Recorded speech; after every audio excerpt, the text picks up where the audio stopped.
English opening, Nimzo-English opening, 4.qc2. Balanced, neither player ever had an advantage. That game was pretty competitive.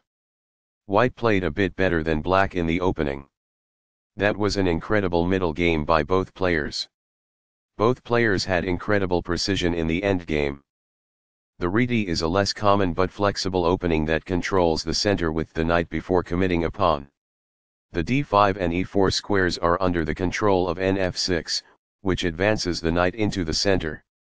c4 has control over the crucial d5 square. The bishop will be better off as a result of this. And c3 develops the knight to its best square, further fighting for control of d5. bb4 develops the bishop, attacks the knight on c3 and prepares castling.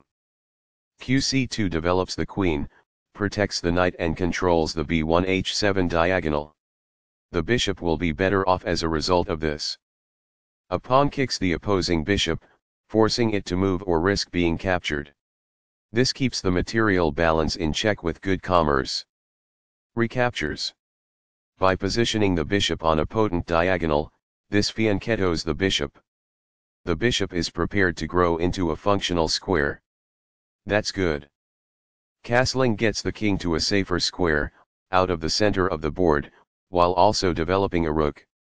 Castling kingside tends to be safer because the king is further from the center. By doing this, a bishop moves out of its beginning square and into the action. The bishop will be better off as a result of this. It is the final book action. There were worse maneuvers, but there were also much better ones. It is incorrect. This misses a chance to pose a pawn-winning threat. It is incorrect. By posing a threat to a queen and compelling it to flee, this wins a tempo.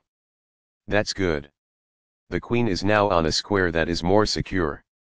It is ideal. This provides an equal exchange of parts. That's good. This attacks a knight and gains a tempo when the knight retreats. That's good.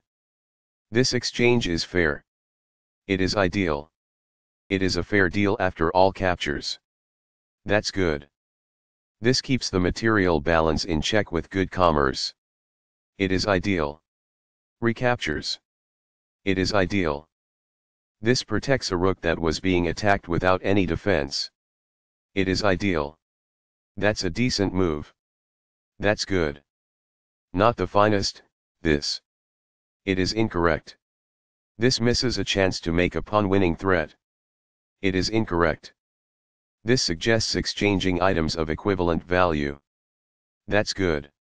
This exchange is fair. It is ideal. Backs off. It is ideal. It is a fair deal after all captures. That's good. This keeps the material balance in check with good commerce. It is quite good. This exchange is fair. It is ideal. Backs off. Black is equal at this point in the endgame. It is ideal. Now that the rooks can see one another, they can defend one another. It is ideal. This squanders a chance to advance a rook from its starting square. It is incorrect. A rook enters the action after developing outside of its starting square as a result. That is good. Among the best actions. It is quite good. What I would have advised is that. It is ideal. The rook is now in a safe position. It is quite good. This would be a missed chance to move a piece to safety. It is incorrect. Recaptures. It is ideal. The pawn is now in a safe position. It is ideal. Very precise. It is best. A pawn that was being attacked and had no defenses is now protected by this. It is ideal. That is a logical response. It is quite good. This moves the checking rook farther away. It is ideal. Perfectly on point. It is ideal. A pawn that was being attacked and had no defenses is now protected by this. It is ideal. The best choice is this one. It is ideal. This steps away from the checking rook. It is best. Balanced, neither player ever had an advantage. That game was pretty competitive. White played a bit better than Black in the opening. That was an incredible middle game by both players. Both players had incredible precision in the end game. What I would have advised is that it's ideal. Both players were equally favored, which was balanced. It was a really competitive game. In the opener, White performed a little bit better than Black. Both players played fantastic middle game there. In the final round, both players were incredibly precise.